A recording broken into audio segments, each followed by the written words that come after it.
Tigers bounce back and snap their 3-game losing streak against Vanderbilt. We'll break it down on the Hannycast. The Hannycast, a weekly LSU football film study with Charles Hannigriff and former LSU tight end Richard Dickson. Now to break down the Tiger tape, here's Charles and Richard.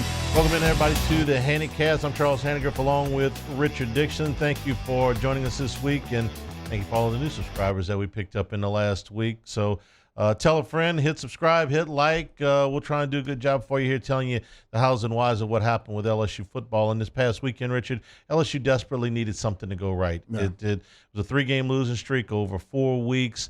They suffered a big blow in recruiting with the loss of Underwood last week, Bryce Underwood. And, boy, going into this game, you really felt like something good needed to happen. And right off the bat, you fall behind 7-0. You're deep in your own territory. You've given up a big play, and things could have spiraled in a hurry, but they didn't. LSU turned it around. They tied the game. They took control and played, I thought, a pretty good ball game considering the circumstances, and got themselves back in the win column. Yeah, I mean, this was a game about guys going out there and fighting. You had 5 weeks of just sorrow in this program. With the bye week, 3 straight losses. It had been a while since they'd felt anything positive going on. Then you have the news with losing Bryce Underwood on Thursday. But this was a game about just getting back to it. These guys finding a way to win. And I think, for me, Josh Williams amplified that this week. I mean, he fought his butt off, did everything he could, and really, to me, played his best game. Leadership. We talked about leadership from Brian Kelly, but also from the players. They had a players-only meeting last week. I got to be honest with you. From a media standpoint, I just sort of, let this kind of news go by because they're fairly commonplace now. Sometimes they work, sometimes they don't. It's up to the players. And there's no way to tell if you're not in that room. You've been in a couple of players-only meetings. What they're like? Yeah, I mean, like you said, it's really hard to tell. Each one's different. 90% of player-only meetings were called by the coaches. Somebody was told to call a players-only meeting, and it kind of gets trickled down through the leaders, and they pick the guys who they want to talk. But it's about the guys that they pick and how they talk. When those guys get up in front of the team, and either they're a true leader where everybody respects them, listens to them, and can be motivated by them, or it's just some of them preaching coaches speak. But this is one where I really feel like the guys fought together, put out the message that they want to go out there and get things going back the right way. And it looks like they did. Coaches calling the players-only meeting. That's priceless. All right, things didn't get off to a good start. Let's start there. This is Vanderbilt's first offensive play from scrimmage. This is from the LSU, from their own 37-yard line, and this is another bust. This was when I poured my second drink at the camp this weekend. Yeah. It was right about here. And Rub it in, why don't you? Thank goodness that I wasn't here. But look, it's a simple mistake. They're going to run max coverage. They respect the rush that we get, and this is one where Gilbert really bites on the play fake, doesn't get back over the top. Man, he's wide open. So when I say bust, this is not necessarily a coverage bust. He just bit on the fake. Yeah, I mean, he's supposed to have help over the top, and this is something I guess, we've kind of beat up on Gilbert a little bit on his run fits, getting down there, making a tackle, and he overemphasized it here. He wanted to make sure that he didn't get leaked out, but when he steps down, 14 thinks he's got help over the top, and he wasn't there. All right, so where is Gilbert trying to help in the okay, let's first of all, let's set the alignment here. Gilbert is responsible. They're showing 2 right here. That's what I say. This is cover 2. They're going to show 2 right here, but then they're going to get a motion back. Somebody's going to carry a man, and then Sage and Gilbert pass it off. So you see him pass. Gilbert goes to take the flat, or Sage goes to take the flat, and Gilbert drops back. But he never gets enough depth. He stays too shallow, and then he stays up an extra step once they fake the handoff. And he never has the speed to get back there and get back over the top. Does he think he's responsible for deep middle here? Because he turns towards the inside. Everything I'm looking at right here shows he's responsible for deep middle, but I think he kept his eyes in the backfield a little bit longer and then just stutter-stepped and realized he panicked to get back. So that's how this got started. And it was against the max protect. So Pavia had plenty of time. And I'm sorry, we've just seen – the safety play at times has just really let them down. Yeah, I mean, we've struggled with safety play the last couple of years. It's something that we definitely got to get better at. It's like, he's trying to improve in the run game, so he tries to stay more focused in the fits, and he gets beat in the pass game. He's got to, just play his game and understand his reads and fits. Now, the good news is that was the low water mark for LSU in this game. The one bust, miss a sign, whatever you want to call it, that they had, puts them down 7-0. After that, things got a lot better. So LSU, after the kickoff, gets let me take a step back. Let me slow down here. You got a face mask on the conversion. Yeah. So you got a kickoff from the 50. So there's a squib kick, and Trades Green gets blocked right back into Josh Williams. So they got to start this drive at the 10. So everything that could have gone wrong in the first 4 minutes everything of this thing, we feared happening going into this game started that way. All right, let's get to some better news here. This is a 2nd down and 7 from the Vanderbilt 34-yard line. Richard, they did a good job of getting the backs involved in the pass game. Josh Williams in particular had a nice night. He had 4 catches. This was the first one, and it goes down to the Vanderbilt 20. Yeah, and you heard Brian Kelly talk about it, the problems they've had, especially with their intermediate passing game and a lot of the things that they've been really successful this year. Guys are playing so soft on them. They're dropping back. They're playing zone. They're eliminating the crossing routes. And if the linebackers can continue to carry the slot receivers deep, that's when you got to hit the drop off passes and make them pay for it. Let's watch this from the side view first.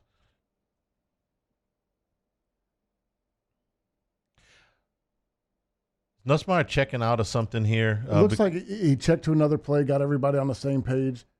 So this is one that I thought maybe if he has a little bit more time, he could hit Aaron Anderson on the dig breaking across the middle. But he took what was there, and he didn't allow the sack, got rid of the ball. Look, he was still getting pressure. We'll watch this, and we'll watch the wide view if we can see what he sees as he's directing traffic here. I'm not sure if they got the play in late again, and guys were trying to get lined up. He's getting the play, making the call, and getting people lined up on the original play. 'Cause I didn't see anything that he saw that made him want to check.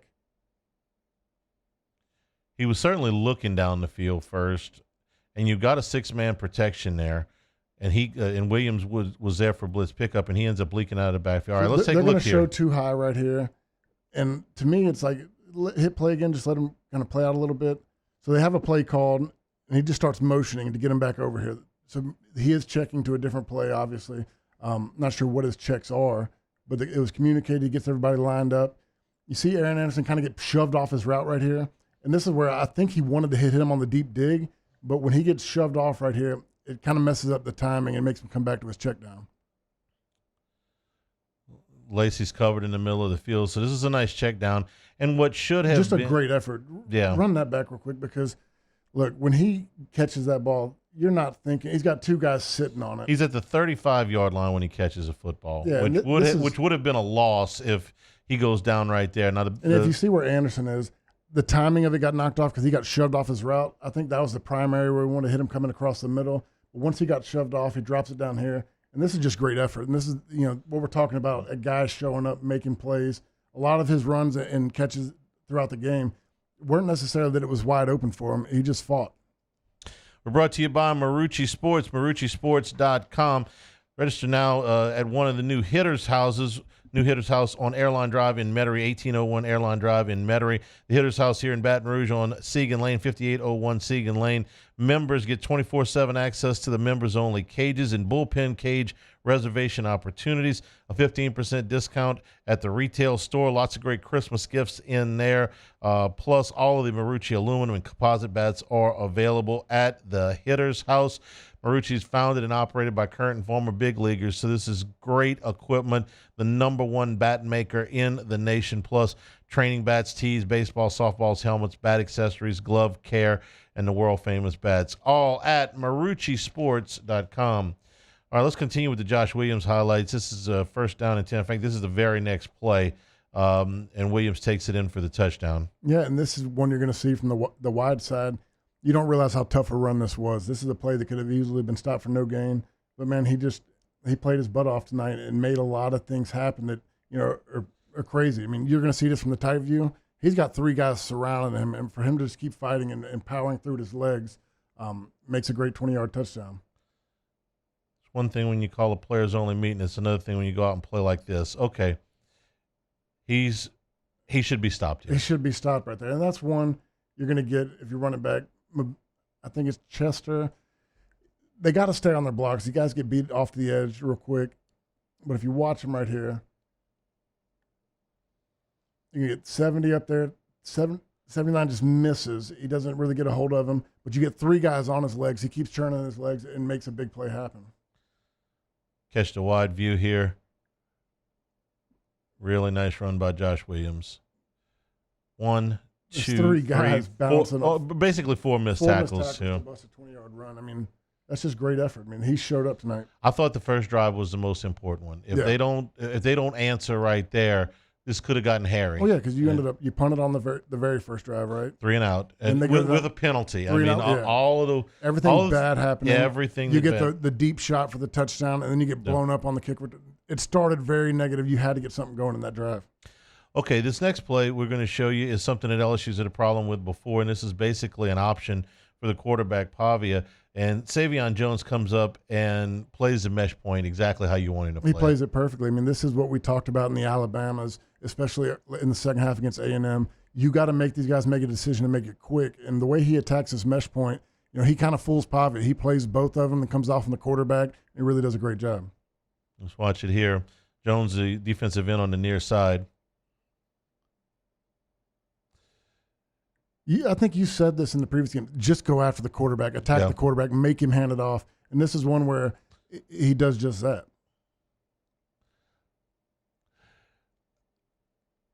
Okay, and I'm also watching Greg Penn here because it looks like, correct me if I'm wrong, if he does hand it away, Penn's in decent position to make a play here. Oh, yeah, you got Keys playing it with inside leverage. He takes it with his left hand, keeps him out. Penn's playing back up there. They had this covered for the backs. This is assignment football. The ends got the quarterback. The linebackers got the They played. pit. Yeah. What we've said the whole time is like when you play in these situations, you have to do your job. Don't worry about anybody else's job. And it looks like they did it. Much better than what we saw against Alabama and A&M. All right, this next play is a pass from Garrett Nussmeier to Mason Taylor. This carries for 24 yards into Vanderbilt territory, and Nussmeier saw significant pressure on this play. Yeah, it's one that, if you hit it in route in stride, Mason Taylor's wide open. He runs a little slot fade right here that they cross. When you see this from the wide view, you really wish he got it off on time, and he probably scores a touchdown. But, Nussmeier does a great job evading the tackle and finding his guy down the field. Let's watch it from the side view first. 5 receivers in the formation. So you see what we did a lot with Malik Neighbors. So explain tell me the significance of starting Williams out here in the bunch formation and then bringing him back. They're going to show coverage. Is it man? Is it zone? If he's lined up in the bunch, somebody's going to move out there to cheat to make sure he's on him. When he goes back there, he slides back in. So you know that there's some type of man coverage being matched on the side. Which goes to our next point. When he's running the slot fade, getting on the outside, you see the gap he's in. He's wide open. He's got the whole field to go. But because he had to avoid the pressure, he wasn't able to get the ball off on time. We'll see this better from the wide view here, but let's catch the close view first. And this is something that, Emory just gets beat. There's no ifs, ands, or buts about it. This guy, he gets beat with a speed rush. He panics. He can't catch up to him. He has to turn his whole body. And that's something that he's got to work on with his drop step, his kickbacks. You can't get beat that clean on a speed rush. All right, now we get a better look at the coverage here. I'm going to pause it here when Williams comes back to the formation. Now what does Nussmeier see? Right now, they're still showing cover 2 right now. There's a lot of communication about, when the back came back, they're communicating on who's covering who's going to match up. But everything he's looking at right now is cover 2. All right, let's watch Taylor on the route here and where he was. Then they shift to cover 1 right here. He plays down. Okay, so go ahead. I'm sorry. So what I'm saying, when he goes to cover 1 and you got a slot fade, this is what you want to throw it again. You're going to have the cornerback dropping with him. You see where he's sitting on the flat route. Mason Taylor has this whole field. And this is where I'm saying if Emory just runs the guy wide and allows Nussmeier to sit there in a controlled pocket and hit him, this is a touchdown all day long. But because he gets thrown off rhythm, he has to escape, find it, and then Mason Taylor has to work back towards the ball. Ooh. That guy right there waving his hand all by himself. Defensive back is at the 40. He is 12 yards. This is one where you're saying you hit this in stride. It's another big play. Everybody's asking where are the big plays at. Well, because of the speed rush, and he gets off rhythm and has to avoid to the right. And Taylor's got to come back to the ball and kind of wait on it a little bit. Still a very nice play, carried for 24 yards on on that one. We're brought to you by Dependable Storage with 8 locations across Louisiana and 1 in Gulfport, Mississippi. New facilities in Slidell and Youngsville, Louisiana. They'll match any competitor's pricing, convenient online rentals and payments, and free use of the moving truck when you have new rental move-ins. Clean, secure, and conveniently located facilities. Check out the website at dependablestorage.com for locations, pricing, and rentals. Like Skip Bertman always said, Dependable Storage, we want your stuff. This next play was, there were 2 bad defensive plays in this game for LSU. The first one that we showed you on the long pass, this was the one run. Diego Pavia ended up with 43 yards rushing on the night. 36 of them were on this play. So this is another one where LSU gets a little bit fooled on the play. There wasn't a lot of this, but we're going to show you the 2 that got there. These are the plays that have really killed us in 2 of our 4 losses. These quarterbacks getting out down the field. All right, this is a 3rd down and 1, and they're pinned. You're hoping to keep Vanderbilt pinned on their side of the field here. This is down at the LSU 13-yard line. And this is when you're talking about situational awareness. Understand what they're trying to get done. Understand, go back to do your job. Everybody understand, attack the mesh point. You got the quarterback, you got the running back. Everybody do your job. This is one where Gilbert just gets bit a little bit more on the run fake and really never sees that Pavia pulled the ball until he's hitting the sideline. Let's watch it from the side view.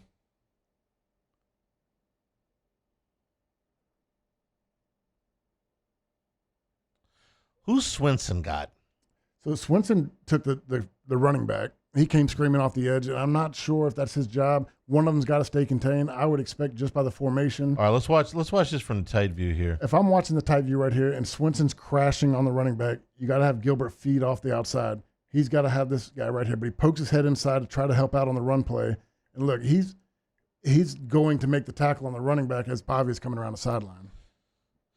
There's a wide view. So, you fit it together kind of like a puzzle piece. When you watch everybody crash down, Gilbert's got to take contain right here. And you see him start that way, but as it looks to bounce inside, he's trying to put an extra hat in there and trying to do too much what we say that everybody's trying to, be a security blanket on the run game. But he's still sliding in, and you watch him, he still does not realize who has the ball. He keeps falling in, and he leaves open a wide open You can see lane. the hole. Yeah, he should be fitting right up there off of the Swinson. holes from the hash to the numbers. I mean, it's a pretty big hole. Drive Rich. whatever you want through there. Whew. But, when we're talking about just effort, he didn't quit on the play. I mean, he chases it back down and keeps it going from any further. Pavia was still healthy. He might have scored on that one. Yeah, that's one that he looked like he wasn't the guy playing earlier this season. Well, this is the 11th play in Dayton. He's got a lot of miles on the odometer. He's had a great year. It made a lot of sense in this game when you start seeing put in the backup quarterback for a lot of the run plays. It's something that shows you that, his body doesn't have it all there. One of the things that has been evident in the last 2 weeks is more of a run-pass balance for LSU, and we see another example of the improvement in the run game. This is Josh Williams, 21 yards for a touchdown. This is a 1st and 10 from the Vanderbilt 21. This is late in the first half. Yeah, this is a very well-blocked play, and, look, we've talked about Paul Mubanga a lot in this game and this season, but he's gotten a lot better. If you watch the block right here, he seals his guy off, uses his big arms, throws him to the side, and really creates that hole. You get a good kick out by Mason Taylor. Mubanga seals it off, and it's just a well-blocked play. That's not an easy block, what he does here, to turn that guy back inside. He uses his strength. I mean, this is something you talk about. Watch him turn the guy. Yeah, turning the guy, that's hard. That's hard. I mean, that's something that a good guard's got to do. You got to use that guy's weight against him, get him moving in when he's coming to crash on you, throw his body weight the other direction, and just to get the big cutoff. It's good to see improvement because I've seen him miss some of these blocks in the previous week. Now, correct me if I'm wrong, but the idea behind this is that if the defensive end comes up the field, he's supposed to kick him out. If he comes up, but if he crashes in, he's got to see that, and then he's got to try to turn him with his weight.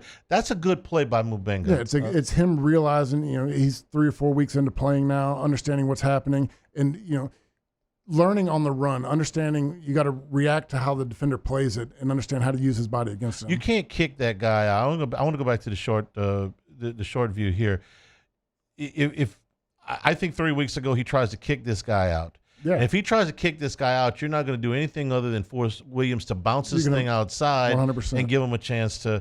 And so okay. We've showed progress. We've showed that play 10 times where it doesn't work and the running back had to bounce it out. That's done correctly. That's real progress. That's terrific to see off of the freshman lineman there. That's a really nice play. All right, we're going to move forward here a little bit. This is into the third quarter now, the late portion of the third quarter. This is Diego Pavia. The pass is incomplete.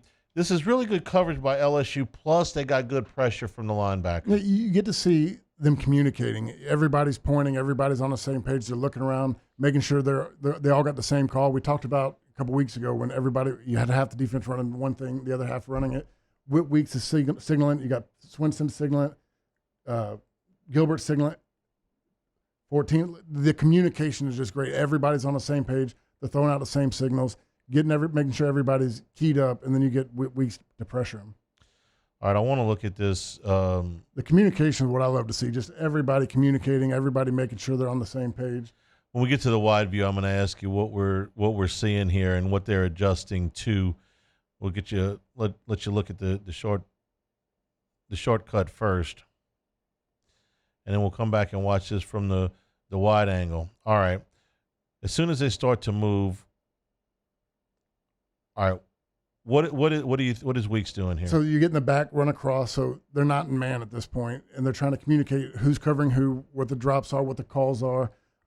Once he goes in motion, the play has changed. They got to make sure everybody stays on the same page. You see them all giving the same signals, and you see Burns come up to cover him on the outside. Swinson started inside and then double back outside, but Weeks was the one that provided the pressure. Swinson probably wasn't supposed to go back outside. Typically when you go inside, the linebacker keeps outside contained, but he's just trying to make a play. And once they realize it's a pass situation, he's just trying to get off his block.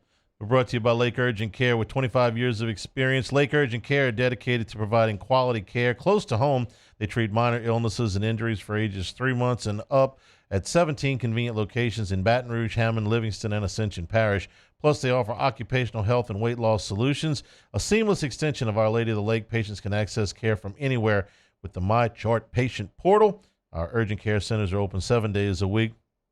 During the holidays, kids are home from school. Get a little bobo, get a little something. Head on over to Lake Urgent Care. Walk in, check in online, and schedule a virtual care visit at lakeurgentcare.com.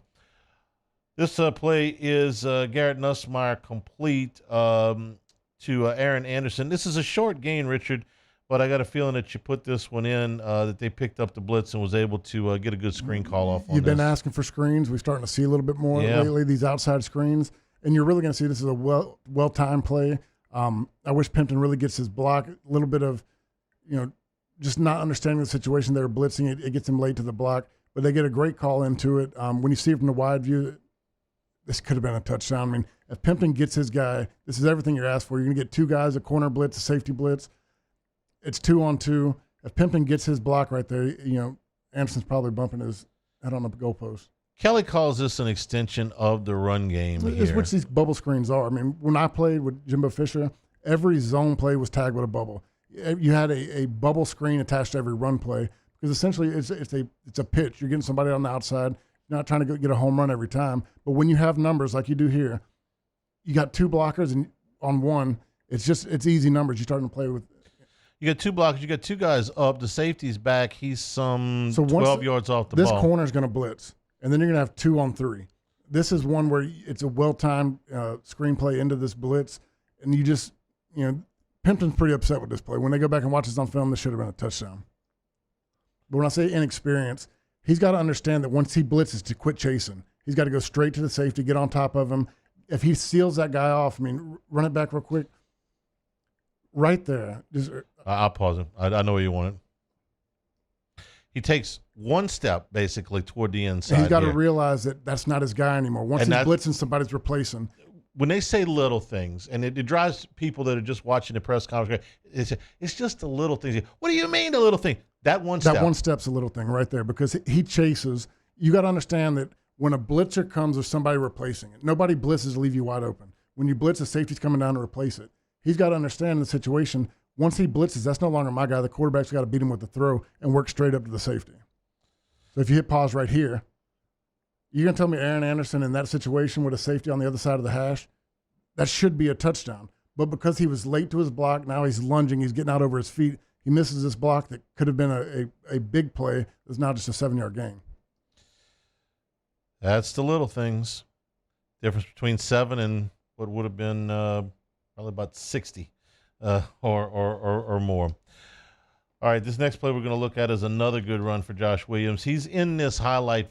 This isn't a highlight film, but he's in our film study a lot this week for a reason. Yeah, and just the way he fought, I think that this was a big game for him to go out there and really carry this team when you talk about leadership. A lot of these plays I put in because I saw Mubanga make a good block. This is one of Chester's better block. He gets up on the second level, doesn't get off of him. And this is ones where I'm seeing these freshman guys that we've kind of beat up on the last few weeks, started to make some plays in this game. Let's watch 79 and 65 right there in that offensive middle.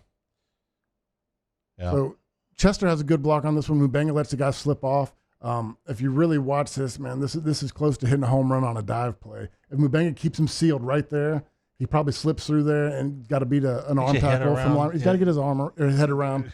But there's little things. He's doing a little. I want to look at this again from the tight cut because it's close to a touchdown. Yeah. Man. Chester gets up on it. If you hit pause right here, if he stays sealed off like that, keeps the inside leverage and keeps pressing, Williams probably gets through there. 20 ends up making the tackle. He gets slowed down by the D tackle. But this is one where Chester got to the second level. He struggled this year getting it there. And so I wanted to show that he's making improvement. Mubanga at least maintains contact right here. I'd like to see him fight that inside shoulder and press it, and it's probably a bigger play. Hat on a hat anyway. Yeah, I mean, there's things that we saw getting better from these young offensive linemen. We're brought to you by Bayou Apparel, helping local businesses communicate their message since 2009. As one of only a few local LSU official licensees, Bayou Apparel offers the highest quality products to showcase your brand, whether it's an established one or a new one. Bayou Apparel design experts can help you create eye-catching designs that fit your company's message. They do logos, event T-shirts, and promotional items for your business. Call 225-928-9090 or go to the website at bayouapparel.com. This one is a sack by Sean Washington, Braden Swinson. Diego Pavia is sacked. This is all the way back to the Vanderbilt 26-yard line. LSU holding a 2-score lead in the fourth quarter at this point. Yeah, and this is really, Savion Jones makes this play. He gets good pressure off the left side. And why I wanted to, highlight this, Sean Washington does a great job maintaining his hands and two-gapping it, playing both sides of him. Doesn't allow him to get sealed and escape for a big play. All right, let's watch this from the wide-angle view. Washington is a defensive tackle on the right side, 95. Savion blows it up right here, but the way he plays both sides of the guy. We've seen a lot of times where the D tackles get sealed in, they're peeking, they don't get around, don't get off of him. He plays real well with his hands, sheds the guy off to the outside, and makes a sack right there with Swinson crashing down from the backside. One of the ones we didn't, I wanted to ask you about was the fake punt. We don't have it in film study, but we saw this. It was a 4th and 9 in the fourth quarter. They're down 2 scores. It was deep in Vanderbilt territory, but they weren't aware of that. They kind of got caught sleeping a little bit on the fake punt. Yeah, I mean, to me, there was no check safe. There was no awareness that there might be a possibility of a fake because everybody turns their heads. They're running down. They're getting in they're blocking lanes. That's just one that they got caught sleeping. It wasn't something that the coaches awared them to. Usually, in certain situations, punt return right, safe. Somebody keep their eyes on the punter. Somebody keep their head turned around. And obviously, in that situation, everybody ran down the field. Special teams were a problem for a lot of people this weekend, even on a professional level. If you watch Dallas and Washington, yeah. So it's not just you, okay? Washington kicks a extra point, might be a little bit better of a game. Somewhere John Corney was watching that and just went, "Oof, man, I know what that feels like." We're brought to you by the law offices of O.C. Brown. Dana Brown, who we've known for a long time, and his family-owned law firm have helped us with a number of our legal needs.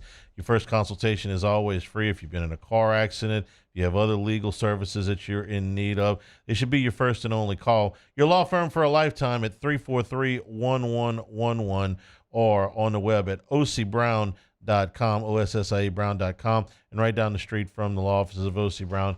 Town Square Pizza, the newest pizzeria in downtown Baton Rouge. Big, generous portions made from scratch, but also in a timely manner. So if you're working downtown, you got a limited amount of time for lunch. Get in, get you a hot, delicious square pizza from Town Square Pizza. You're probably going to have enough to take a little home for later. Town Square Pizza, downtown Baton Rouge. Final play we're going to show you is Garrett Nussmeyer completing a ball to Kyron Lacey. This is for 21 yards up to the LSU 46, and this was what got the drive kick-started. LSU, Les would have been proud, okay? Took the ball with 5:47 to go with the lead and never gave the ball back. Now, unlike Les, they didn't run the ball every time. They had a good mix on this drive. But this one was the one that got it kicked off. No, they controlled the clock in the fourth quarter with the lead, and that's all you can ask for them. But this is another one of the plays that Garrett Nussmeier makes a great throw, gets him crossing. Williams gets beat right here, but 65, another improvement play by Paul Mubanga, probably one of his best pass blocking rushes pass blocking attempts that I've seen. I just really wanted to highlight some of the things he was doing because we've been hard on the last few weeks, but this is a game where you saw him start doing things better each snap.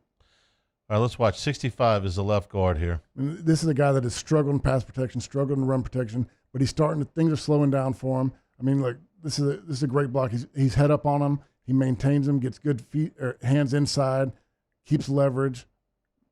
He doesn't get a push. This is a long route. I mean, Nussmeier's back there. We can put the clock on him here, but this is a long developing play. Yeah, he needed all of this time to get it done. And I think he probably works the left side if Williams gets his block right there. You might be able to see it from here. I think it's CJ comes across. This is another. They're going to run a slot fade, and CJ's probably open for a big play right here. But because the linebacker comes up, it works him back right. Telling you, man, if Paul Mubanga is an all-conference player, as an upperclassman, we're going to say, hey, we knew that guy back when he was learning the position. We saw a 4-game stretch where he got better each week. Better each week. That's good to hear. Rich, they needed they needed this. They needed something good to happen to him. It did. You got a chance to finish off the season on a good note. Oklahoma had a big win this past week against Alabama, so we'll see what's going to happen in that game. But mostly, I was impressed that they stayed focused. They came in this game, matched the intensity level of Vanderbilt, and even after they got popped right there in the mouth there at the beginning of the game, they stayed in it. Man, this would have been an easy one to quit on if you didn't have that leadership in your locker room. If the things were as much array as people thought they were outside the program, because when you start off and you have a 3-and-out with a penalty, you get a first play bomb for a touchdown. The special teams gets blown up on the next one. I mean, things were going negative so fast that it showed that these guys were bought in, were willing to fight for each other and correct the path. Crowd was good too. Yeah. We didn't know, like, what kind of crowd are you going to get for this to come back? It was pretty good. Weather helped, I think. Beautiful a lot of people weather. went out, wanted to enjoy the weather, and went to the ball game and stayed. This crowd. This was a one-score game in the fourth quarter. They stayed. They were loud. It was good. Hope they show up again this weekend. I think they will. Bring a jacket this time. Maybe even a little bit bigger of a jacket. All right. Thanks to everybody for participating with us here this week. We'll be back next week to break down the film on Oklahoma for the final regular season game of the season. For Richard Dickson, I'm Charles Hannigriff, and this has been the Hannycast.